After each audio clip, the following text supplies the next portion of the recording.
This is the To Health With That, Naturally Healthy in No Time podcast for big health topics taken in small bites. I'm your host, naturopathic Dr. Amy Newsel, and this is Season 1, all about the MTHFR mutation.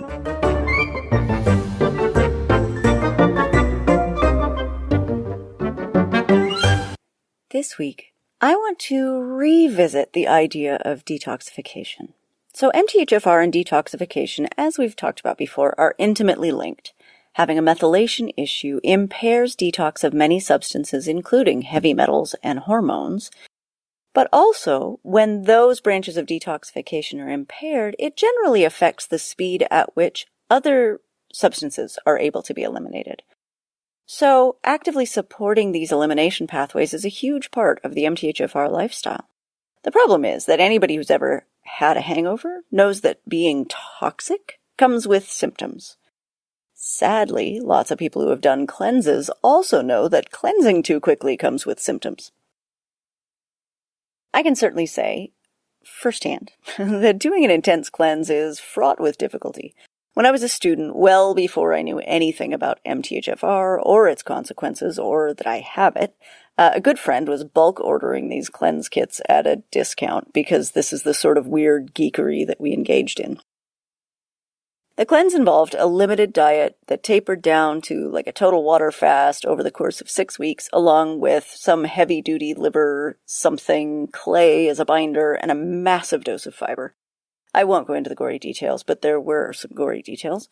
Right around the 4-week mark, a good friend sat me down and said, very compassionately and very earnestly, "If you don't stop this, I am personally locking you in your apartment for the rest of us." Yeah, so I actually broke that fast with an entire large extra cheese and pepperoni pizza and an order of breadsticks by myself, which is even funnier if you've seen me in person because I'm like 5'2" and 105 pounds soaking wet. Quite honestly, the pizza was blissful, and the only part of that cleanse that was worth the price of admission was the pizza. Problem was that for my body, the cleanse was way too intense, pushed my liver to liberate toxins that my system had no way of actually eliminating. And so they rattled around and generally turned me into quite literally a toxic human. Interestingly, when we refer to somebody as quote-unquote toxic emotionally, they're usually a pretty good picture of what a person who is toxic physically looks like. Angry, lashing out, generally spewing unpleasantness into the world. Internally, they may have a headache, mild or severe nausea. Could be constipated, you never know. Skin could be itchy. They might produce some odd odors. Yeah, it's all pretty gross and toxic. Interestingly, the symptoms of being toxic, just sort of on your own, are much the same as the symptoms that occur when you're detoxing too quickly, because again, you're toxic. I know for the small handful of you who are listening who have experimented with an overly eager cleanse before, you had a light bulb moment in here somewhere. The rest of you are probably like, so what? The reason this matters is that if you're truly on a path towards balancing your methylation, then you're going to get to the point where you start incorporating gentle detox into your routine. And invariably, when people start doing gentle detox regularly and see how much better it makes them feel, they push the envelope with heavier hitting detox. So let's talk about steps towards mitigating those toxic symptoms. We'll go through a little flowchart. It doesn't really matter if you're just toxic or if you've induced these symptoms with a cleanse. The only difference is if you've induced them, stop doing that, right? This is the time when you stop. So first, stop taking any supplements involved in actually doing a detox. Your body needs a break. Next big priority, sorry to talk about this on the air, is to get your bowels moving, because if you can't physically eliminate things, then they're hanging around inside of you, and that's genuinely horrifying. This may mean a one-off dose of a laxative tea or glycerin suppository. Whatever you do, just make sure you poop. Also, adding some detox-type activities that don't go through your liver or bowels can be super helpful. This, like sauna, sweating it out any way you can, castor oil packs, Epsom salts baths. We've talked about a lot of those gentle detox methods before, And in the show notes, I'll put a link to previous articles. Keep a simple, clean diet for a while, right? Think fruits, veggies, rice, broth, fresh juices, lots and lots and lots of water.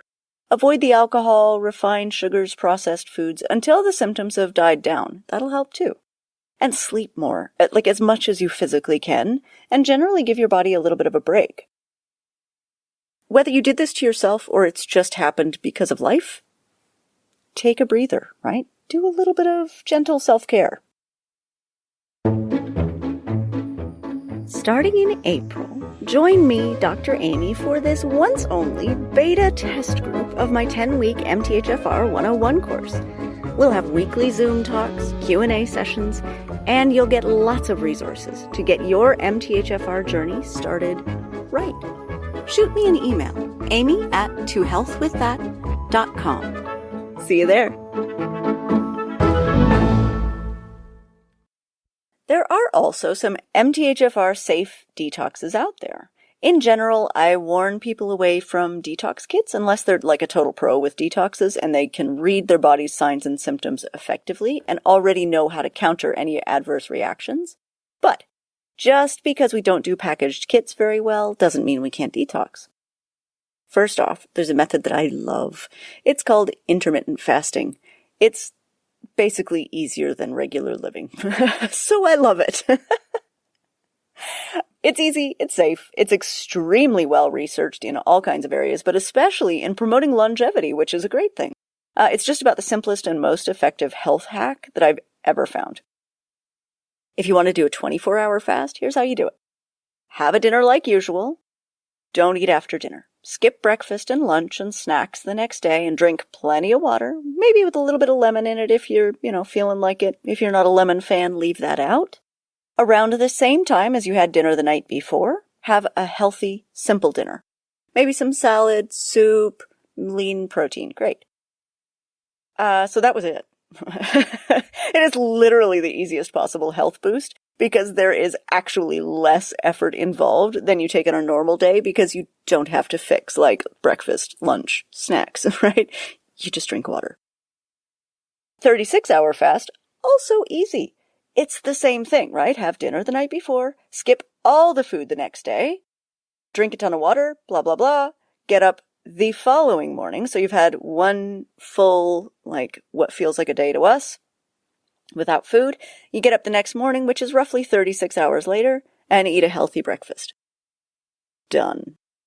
I mean, that's literally it, and you're quite literally adding years to your life. The research is amazing. Another great way to do it is have a clean week. This is a lovely tool that I try to use quarterly, although this year I have to say COVID has dropped that off the program. It can be as simple or as intense as you feel ready for that particular quarter. A simple clean week could be just stripping your diet down to fresh fruits and veggies, rice, broth, some gentle herbal detox teas. Take out some of the foods that you tend to lean on that might not be the best, grains, processed foods, packaged foods, refined sugars. And then rest more, be more mindful of toxin avoidance, and, do more self-care. I love to take this as an opportunity to kind of go inward, do some journaling, clear out some clutter, that sort of thing. If you want to get more intense about it, you can do a full juice cleanse, a liquid diet, or alternate between juice-only days and fasting days. It's so customizable. This is a tool that's really lovely as a reset once a quarter just to, clean house a little bit. You can also do a modified month, and it's exactly what it sounds like and can be super helpful format if you have a bad habit that you know is taking a toll, or if you're trying to generate a good habit. A modified month is like taking a reset. If you've watched your sugar cravings ramp up, like mine have during COVID, it could be a great idea to do a modified month over the summer in which everything else is mostly the same, but you cut out the sugar and sweets. So you're being vigilant about that, but everything else is kind of normal. Lots of people do modified months with events like Dry July or Sober October. Also, a modified month can be a great way to work on improving a good health habit instead of eliminating a bad one. What about Active August or Schmydrated? I don't have a rhyme for that one. Whatever. Detox can be simple and small or large and complex. It can be anywhere in the middle, and it can be completely customizable. Thank you so much for listening.